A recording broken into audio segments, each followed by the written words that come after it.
What if the seven seals were never meant to describe the end of the world, but the end of freedom? For centuries, believers have read the book of Revelation as a distant warning, a story that would unfold long after our time. But what if those seals weren't prophecies of destruction, and instead a roadmap to the rise of total control? What if John's vision on the island of Patmos wasn't only spiritual, but technological? Think about it. The horsemen, the marks, the silences, all symbolic images that once seemed impossible to interpret.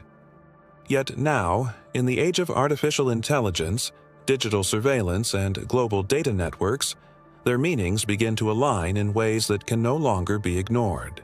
The first seal spoke of a conqueror who went out to conquer. Today, conquest doesn't come with swords. It comes with algorithms, influence, and control over the human mind. Across the world, we see nations racing to build systems that know where you go, what you buy, and even what you believe. It's the promise of safety, but at the price of your soul. Every camera, every app, every fingerprint scanned brings us one step closer to a kind of dominion that ancient prophets could only describe in symbols. They saw kingdoms rise and fall, but they also saw something far more terrifying, a power that could reach into every home, every thought, every prayer. Maybe that's why the prophets warned us that deception would come disguised as light, a new age of connection, innovation, and peace that quietly replaces divine truth with human authority. The language has changed. We call it progress, efficiency, inclusivity. But behind those words, the system grows. A digital empire that never sleeps, watching, recording, calculating. And perhaps somewhere deep within this global web, the seals are opening one by one. Because the seven seals weren't just judgments, they were transitions. Each one marking a shift in human history, from freedom to dependence, from faith to fear, from worshiping God to worshiping the machine. If you've ever felt that strange tension, that something about this modern world feels orchestrated, as if prophecy itself is unfolding behind the glow of our screens, then you're not alone. There's a reason so many are awakening, sensing that what was written 2,000 years ago wasn't meant for ancient Rome, but for us. The question is, how far have the seals already opened? And when the final one breaks, what will be left of the world we know? Let us go deeper into what each seal might truly represent, and how prophecy and technology are now walking hand in hand. Every time we uncover these truths, the veil between prophecy and reality grows thinner. And maybe that's why messages like this reach you, because somewhere inside, you already sense that what's happening isn't random. There's a pattern, a design unfolding right before our eyes. But here's something most people don't realize. When you pause to like this video or leave a simple comment, you're not just supporting a channel.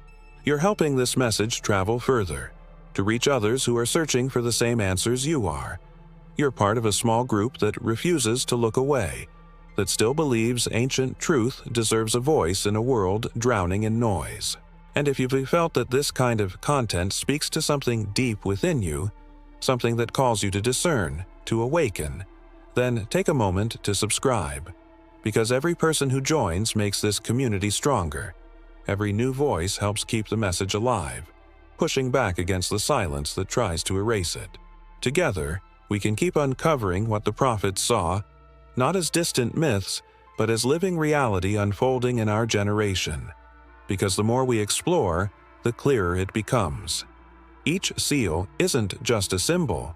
It's a warning that our time has already begun to echo theirs. Now, let's return to the story, to the first seal, and what its opening might truly mean for the world we're living in right now. In the book of Revelation, the seven seals are described as divine mysteries, moments when the very fabric of existence trembles and hidden truths are unveiled. But few stop to wonder if these seals were not just symbols of celestial judgment, but also prophetic mirrors of human history itself.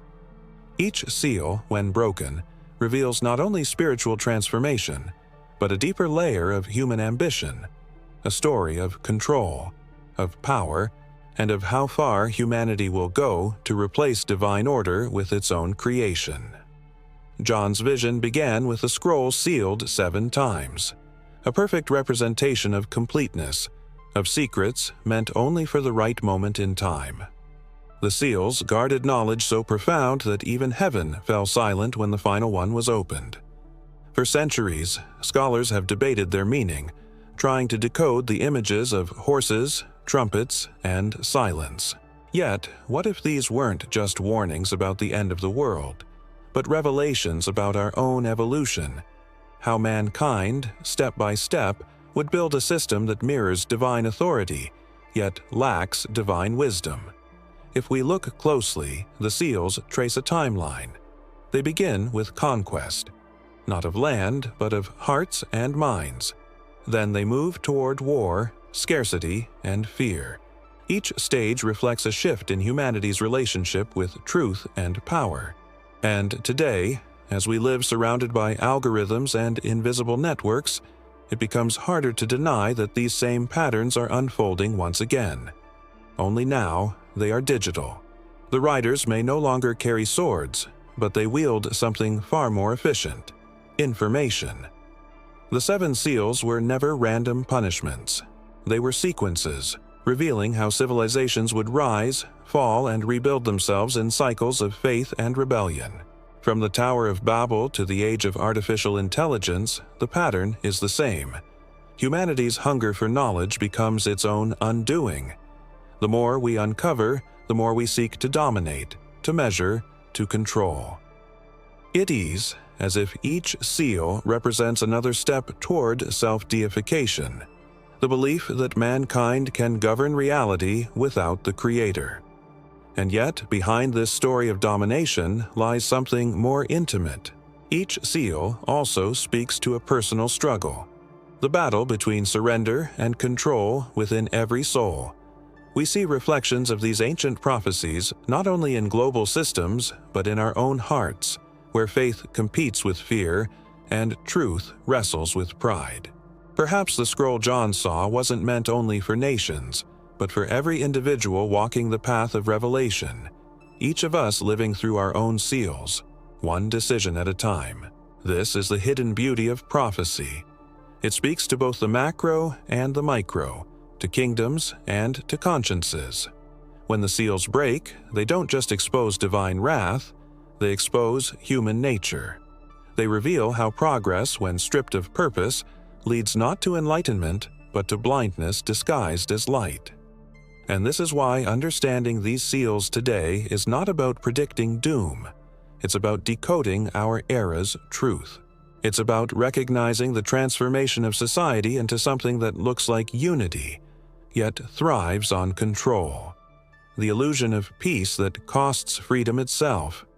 Every empire that rose believed it had mastered destiny. Every generation thought it was building paradise. And yet, the seals remind us that without spiritual foundation, every human system eventually collapses under the weight of its own pride.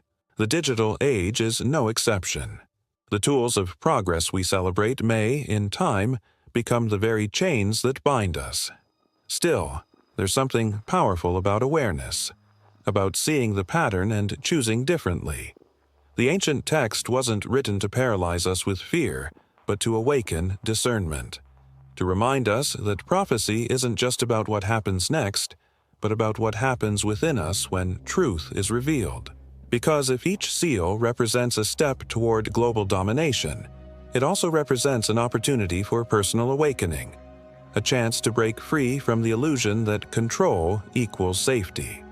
And as we begin to examine each seal more closely, it becomes clear that the message isn't only about the future. It is about now, about this generation standing at the edge of revelation. The question isn't whether the seals have opened, but how deeply we've already stepped into their shadow, and whether we're ready to face what they've been warning us about all along. The first seal opens not with destruction, but with brilliance. A rider on a white horse appears, crowned, confident, and carrying a bow, going forth to conquer.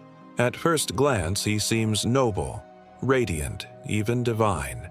But this light is deceptive, a reflection without source, a promise without truth. Many read this as the spirit of false peace, the emergence of a power that wins not through war, but through persuasion, through the careful crafting of an illusion. And when we look at our world today, that illusion has taken form in a new religion, the worship of progress. The modern age has redefined light. Once it symbolized wisdom, revelation, and divine truth, now it is associated with data, innovation, and human intellect. We live surrounded by glowing screens, bathed in artificial brilliance, each pixel reflecting a promise of knowledge and control.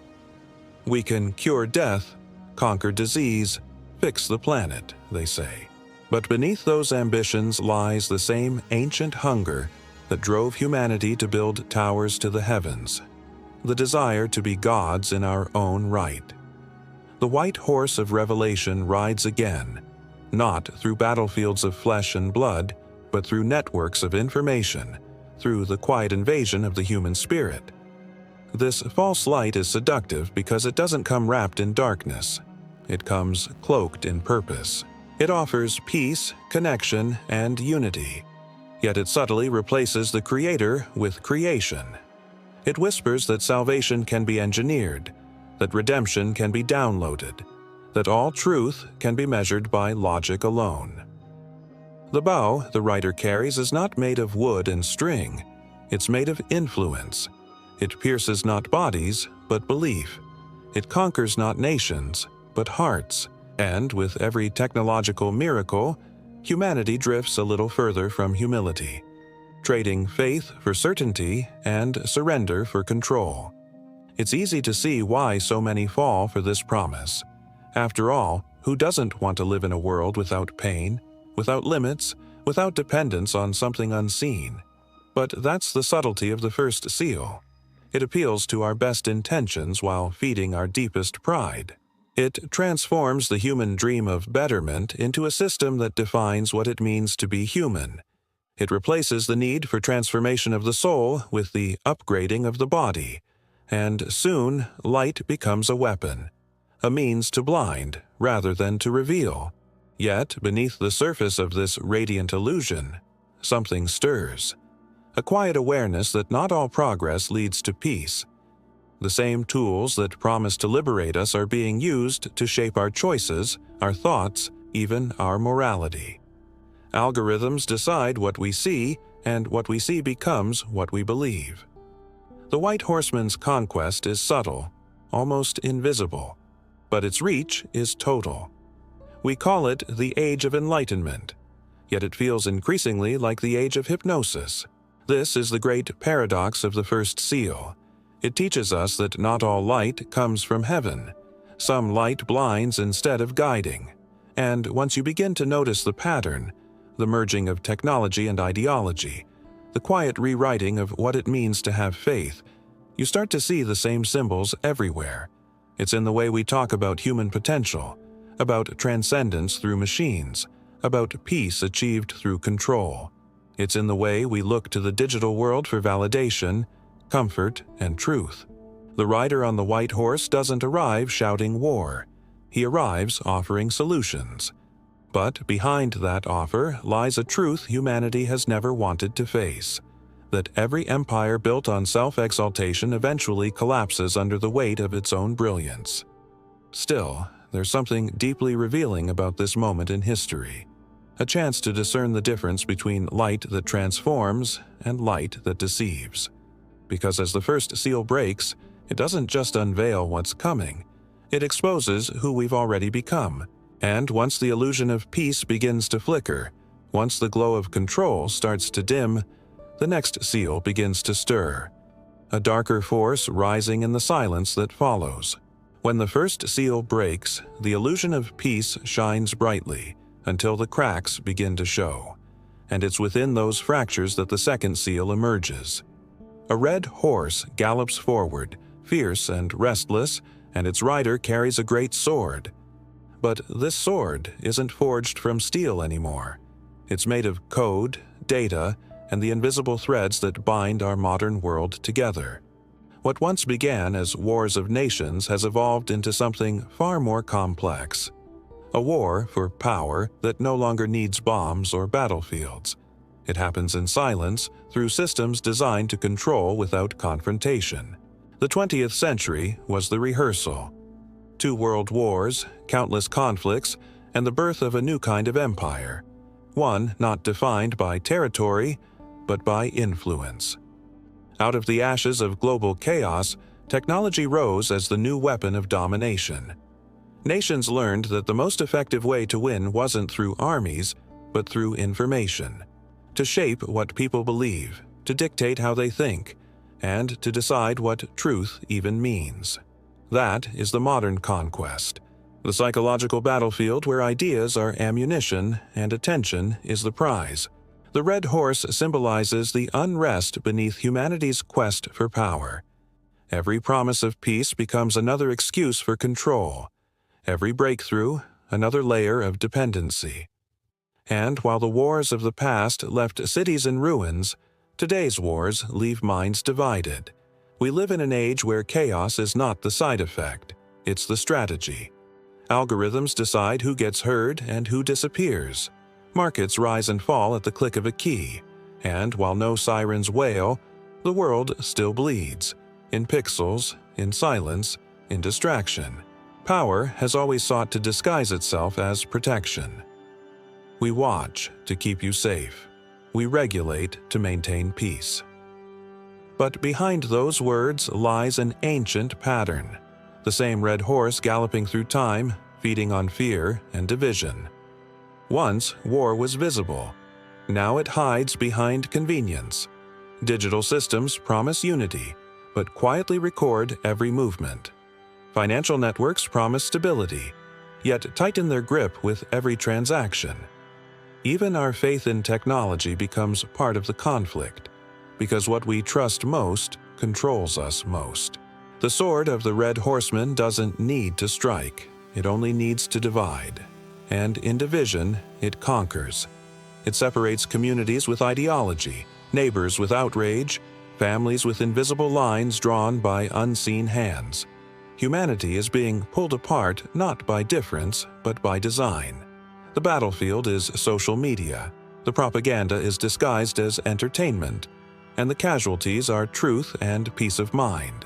Still, this seal isn't just about nations or networks, it's about the human heart.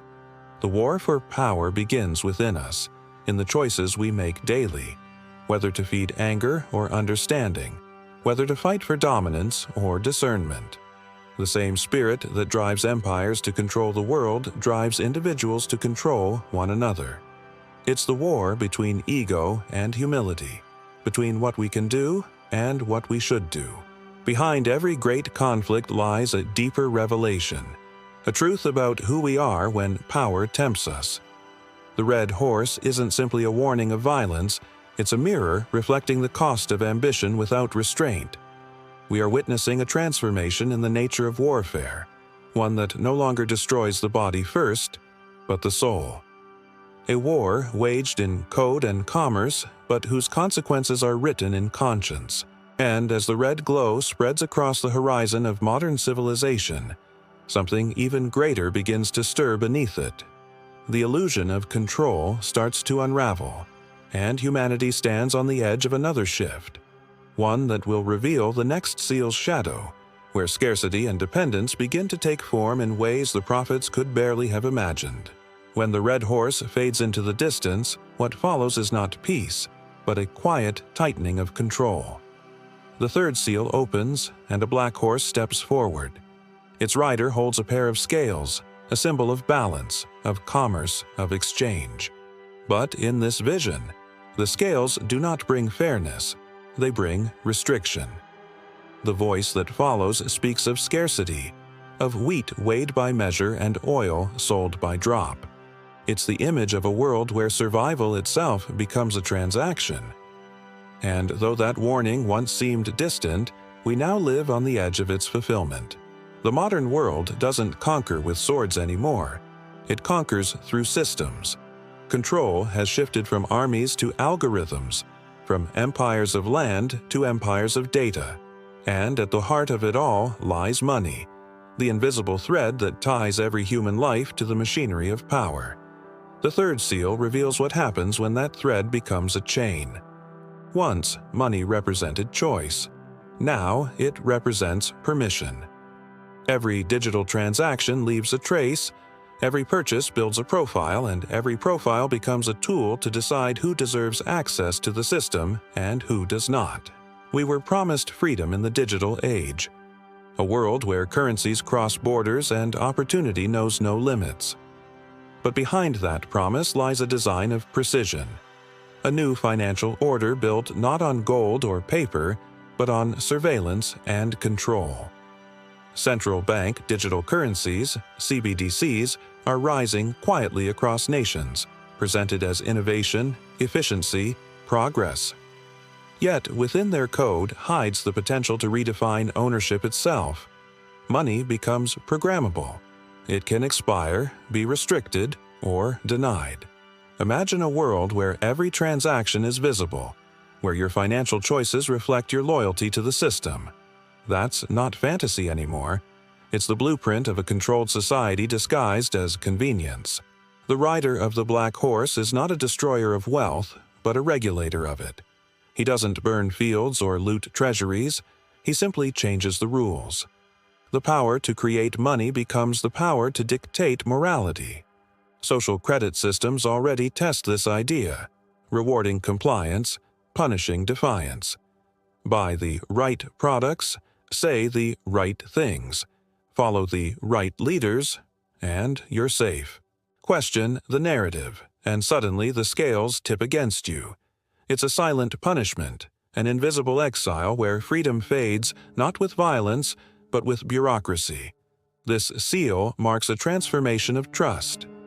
Faith, once placed in God, shifts to faith in the system. Economic security becomes the new salvation, and those who control the numbers control the nations.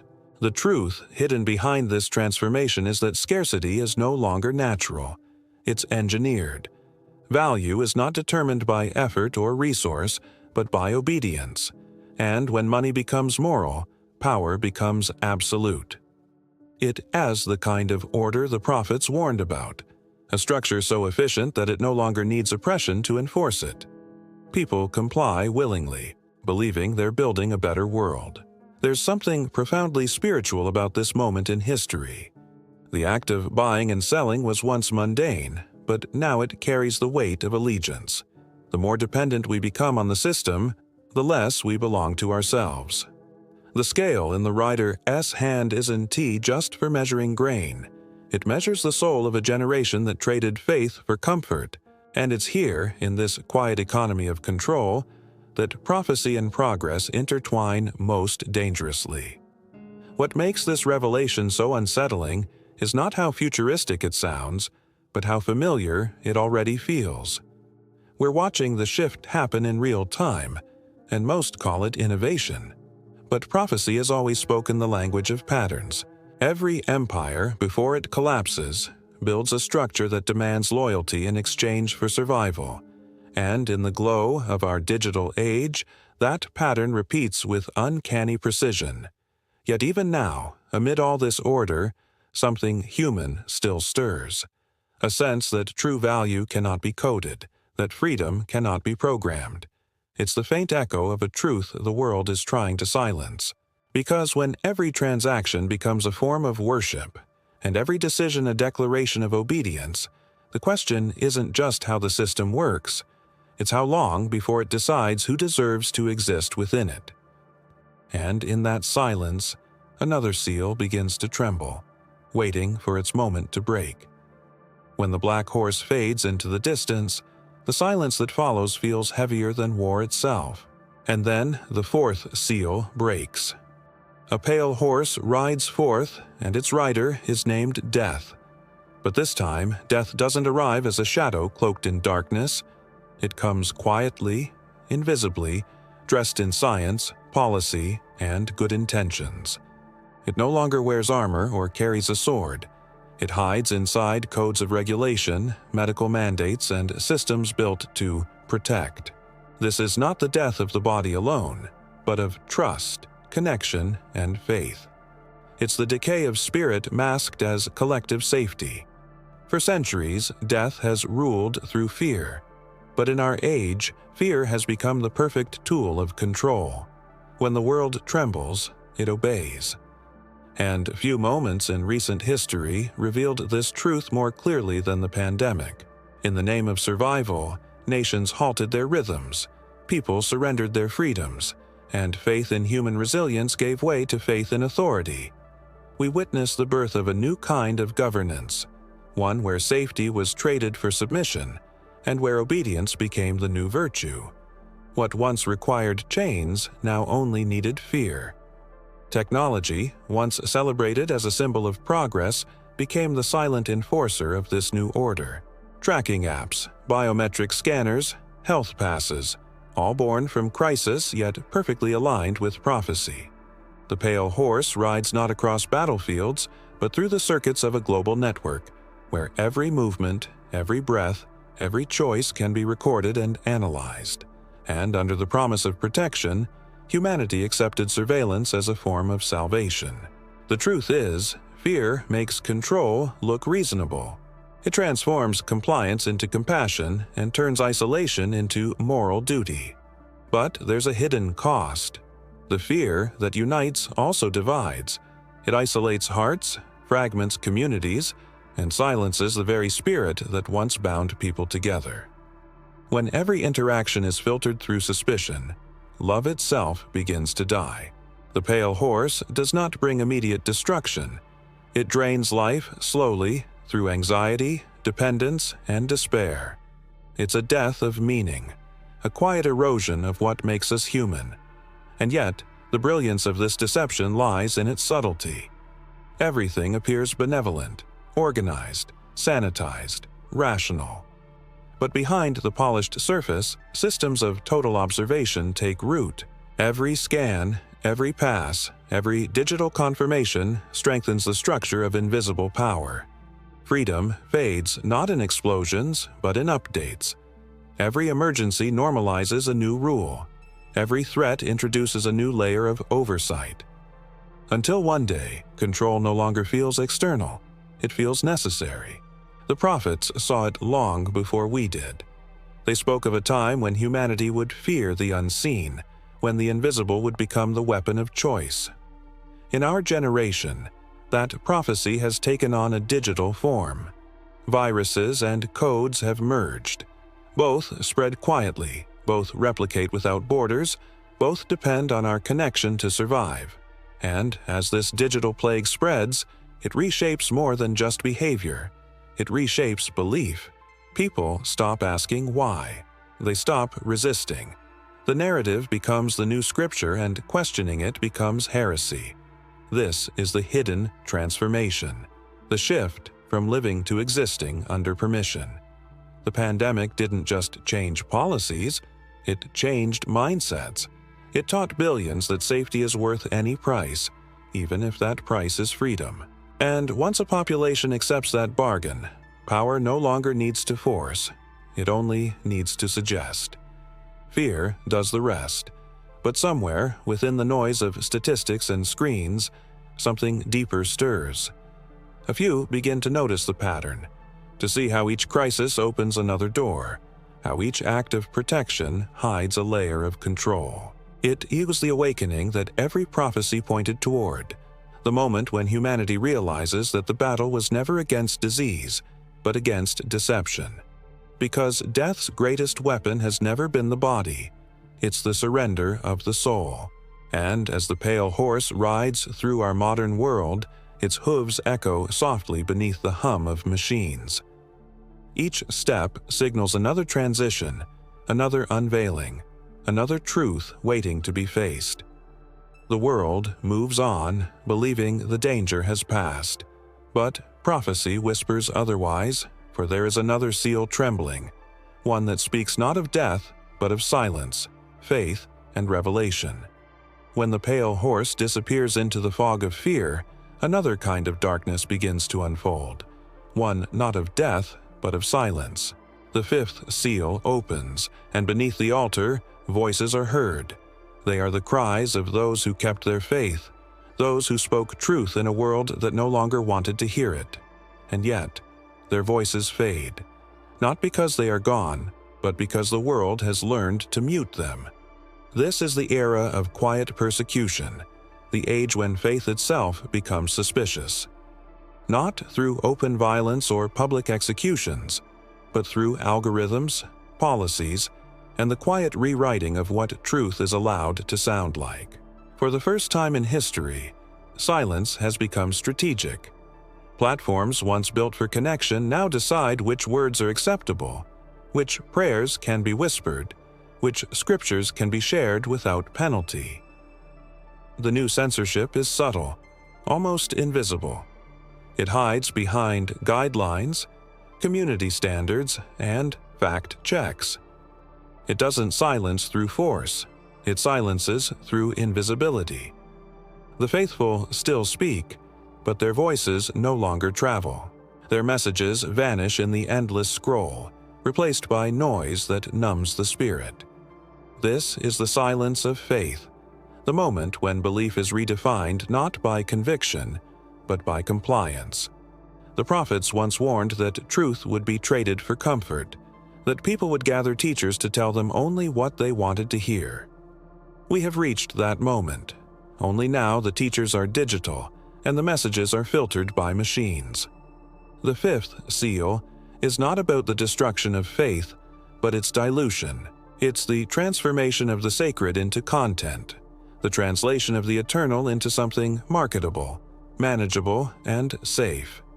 And yet, beneath this silence, there is a tension that can't be erased. The human spirit was not designed to exist in noise without meaning. Deep within, there is a yearning for something real, something that cannot be coded or censored. The more the system tries to suppress the divine, the more it reveals its own fear of it. Because faith, when stripped of comfort, becomes pure, and truth, when buried, begins to glow. We live in an era where information is abundant, but wisdom is forbidden, where everything is permitted, except conviction. The modern world celebrates freedom of expression, yet trembles at the sound of a prayer that challenges its illusion of control. Every era has feared the voice of truth, but ours fears it more because it can now be measured, tracked, and silenced in real time. Faith becomes rebellion, belief becomes defiance, and silence becomes the new cross. Still, there's something extraordinary about this moment. For those who dare to see beyond the noise, the fifth seal isn't just tragedy, it's revelation. It exposes the cost of convenience, the fragility of truth when it depends on digital permission. It asks each of us, what happens to belief when it's no longer visible? When worship can be flagged, and faith becomes a private act whispered in secret?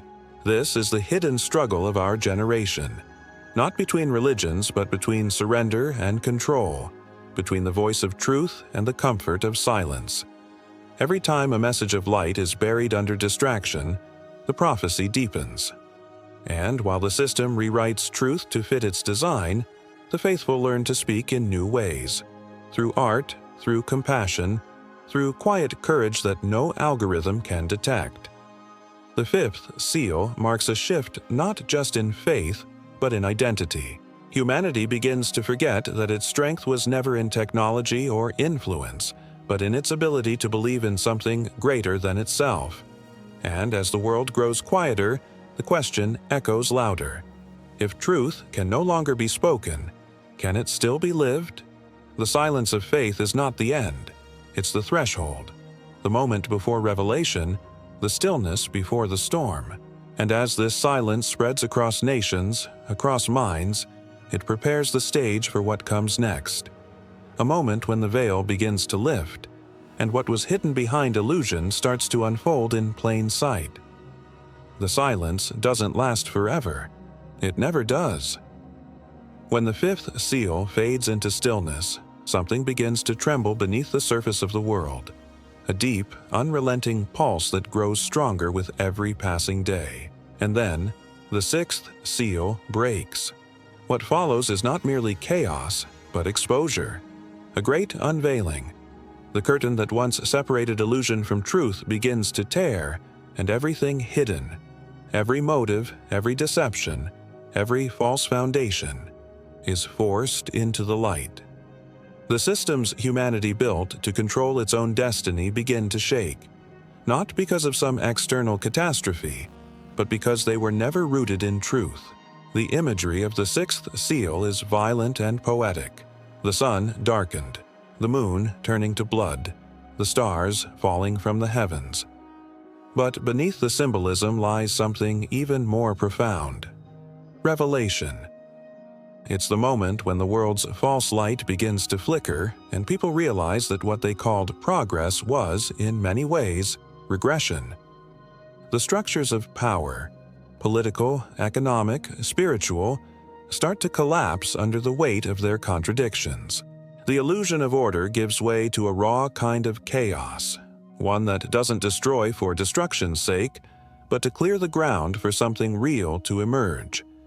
This is the era of exposure, where the truth no longer whispers. It roars. The lies that once shaped history now unravel in plain sight. Secrets kept for generations surface in the open, and the collective mass humanity war begins to fall apart. For centuries, people wondered what the apocalypse truly meant. They imagined fire, destruction, and final judgment. Final. But perhaps the truest meaning of apocalypse is revelation, the lifting of the veil. And that veil isn't just around the world, it's around the mind. The sixth seal represents a turning point in human consciousness, the awakening of souls who realize that prophecy was never about prediction. It was about preparation. What once seemed like distant warning now reads like divine diagnosis. The fall of systems is not random. It's the result of choices, of values built on deception, of a civilization that worshipped creation while forgetting the Creator. And when those illusions fall, so do the idols. Not only the ones made of stone or gold, but the invisible ones: fame, power, ideology, ego. It's a moment of global dissonance, but also of spiritual transformation. People begin to sense that something greater than politics or economics is at work, that the world's shaking is not a sign of the end, but of unveiling. The hidden motives of leaders, the corruption buried under progress, the moral decay hidden behind smiles of prosperity, all of it comes to light. And for many, this exposure feels unbearable, because when the truth arrives, it demands response. It forces each soul to confront what it has ignored. But in this revelation, there's also mercy, because no lie can endure forever, and no darkness can outlast a dawn that's been promised since the beginning of time. The great unveiling doesn't just expose the world's corruption, it reveals the resilience of the Spirit. It's the point where those who were asleep begin to wake up, where those who were silent begin to speak, and where those who were deceived begin to see. The same light that shatters illusion also calls people home, back to truth, back to faith, back to what is eternal. The collapse of systems is not the punishment of man. It's the consequence of choices made without wisdom. The shaking is not destruction, it's correction. A divine recalibration that strips away what's false to make space for what's true. Every prophecy, every warning, every vision given to the prophets was not meant to terrify, but to prepare. Because only when everything we built begins to fall apart do we start to remember who we are. And as the world begins to tremble, both literally and spiritually, hearts begin to awaken. People who once laughed at prophecy start to recognize its echoes in headlines, in culture, in the quiet ache of their own souls. The veil between the seen and unseen grows thin. What was once metaphor now feels real, and in that realization lies both fear and hope, the fear of what's collapsing and the hope of what's being born. Because the great unveiling is not only about the exposure of lies, It's about the reintroduction of truth. It's about remembering that behind every storm, there is intention, and behind every revelation, there is redemption waiting to emerge. And somewhere within this unraveling world, one last seal remains. Silent, sealed, waiting for its appointed time to open. And then comes the stillness, the kind that feels heavier than sound itself. The sixth seal shatters illusions, tearing open the sky of human pride, and for the first time, the world sees itself without filters or excuses. But after that unveiling, after the collapse of systems and the exposure of deception, there is something even more profound. The seventh seal opens, and when it does, there is silence, not absence, but awe. The kind of silence that makes even the heavens hold their breath. It's as if creation itself pauses, waiting for the next word from the Creator. This silence is not emptiness, it's anticipation. It's the moment between revelation and response, between knowing and deciding. It's when humanity stands at the threshold of destiny, not yet judged, but already seen. Every empire, every ideology, every invention that once promised salvation now stands motionless before the eternal question. Will we continue to trust in ourselves, or will we finally return to the one who gave us breath?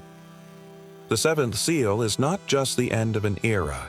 It's the mirror held up to humanity, reflecting the sum of all our choices. For centuries, mankind has filled the world with noise, the hum of industry, the endless chatter of progress, the static of digital voices competing to be heard. But in the silence of the seventh seal, all that vanishes. The illusion of control dissolves, and what remains is truth. Raw, unfiltered, inescapable. It's a silence that exposes the heart, revealing what lies beneath all the brilliance and distraction. In that stillness, we are stripped of our titles, our technologies, our illusions of mastery. What's left is the soul, face to face with eternity. This moment is not about punishment, but recognition. Humanity has reached the end of its own creation. A self-made world that promised transcendence, but delivered emptiness. The same tools that claimed to connect us have divided us. The same systems that claimed to liberate us have enslaved us. And now, as the noise ceases, the truth becomes unmistakable. All the power we built without wisdom has brought us here, to the edge of silence, where even the loudest voices cannot bargain with eternity. Yet within that silence lies mercy. It's a pause before the storm, a final breath before the reckoning. It's the space where God waits, not to condemn, but to invite. The seventh seal is not a sentence. It's a question whispered across the cosmos. What will you do with what has been revealed? Will you cling to the illusion of control, or will you surrender to truth? For those who can still listen through the quiet, this silence is not empty. It's sacred. It's the stillness that calls the lost to awaken. The prophets spoke of this moment long before it came. They described it as a time when heaven itself would pause, when every voice would fall silent before divine judgment. And that judgment isn't a thunderbolt. It's clarity. The unveiling of consequences long ignored. The moment when every hidden motive and every secret allegiance stands exposed. Humanity, standing at the height of its technological power, suddenly realizes that control without conscience leads only to collapse. The age of algorithms and machines brought convenience, but not wisdom. Precision, but not peace. In the silence, the question becomes personal. What do we truly worship? Is it progress, comfort, innovation, or truth? Because the seventh seal is not a prophecy of destruction, but of decision. The final act before the curtain rises on what comes next. It is the divine pause that divides those who will keep running toward their own creations from those who will finally turn back toward the Creator. And perhaps that's why the silence feels so heavy, because it's filled with potential, with the weight of every soul's choice echoing through eternity. This is the moment when time itself seems to stand still. The noise of history fades, the chaos of ambition quiets, and all that remains is the soft pulse of existence waiting for direction. It's the calm before revelation's final movement, the breath before the word. And somewhere within that quiet, something begins to stir once more. Not destruction, but awakening, a shift that will redefine what it means to see, to believe, and to be human. The silence before judgment stretches like the breath before creation, that fragile pause where everything hangs in balance. It's here that the weight of prophecy meets the freedom of choice. The prophets didn't just speak of chaos for its own sake, they spoke of return, a return to what was forgotten, to what still calls out beneath the noise of progress and pride. They saw that even at the edge of collapse, the story was never meant to end in despair. Every warning was also an invitation, every judgment a chance for redemption. The seventh seal isn't about fear, it's about awakening. It is the final reminder that what is divine has never left us. We the ones who turned away. The truth is, every generation believes it stands at the center of history, but few recognize that it also stands at a crossroads. Technology has given us godlike power, but not godlike wisdom. We've learned to build without asking why, to connect without meaning, to speak endlessly and still say nothing. Yet even now, something ancient stirs within the human spirit, that quiet longing for truth, for faith, for light that doesn't flicker. The prophets saw this moment, this exact fracture between illusion and awakening, between control and surrender. And they left a message that still echoes through time. What breaking isn't the world. It is the lie that we could live without the Creator. So maybe this silence isn't the end, but the turning point. A chance to breathe, to look around, and realize that prophecy wasn't about destruction, but direction. That beneath the noise of algorithms and ambition, the heart still knows how to listen.